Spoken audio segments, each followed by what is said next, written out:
আপনাদের ওখানে আসতে পারলে আমার খুব আনন্দ হতো। পার্বত্য জেলাগুলো দেখার আগেও দেখেছি অনেকবার, কিন্তু বহুদিন দেখা হয়নি। এর মধ্যে অনেক পরিবর্তন হয়েছে পার্বত্য জেলাগুলোতে, সেগুলো দেখার সুযোগ পেতাম তাহলে যদি একবার আসতে পারতাম।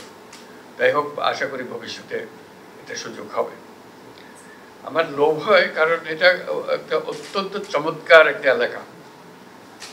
চমৎকার শুধু দৃশ্যের জন্য না, সৌন্দর্যের জন্য না, সৌন্দর্যের জন্য এটা বাংলাদেশের সবচেয়ে বোধহয় সুন্দর এলাকা।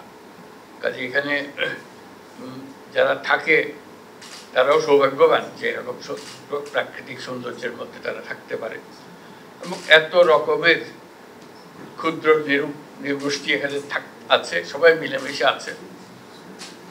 মিলেমিশে থাকতে হলে সমস্যাও হয়, সমস্যাগুলো আছে, কিন্তু সমস্যাগুলো সমাধানযোগ্য।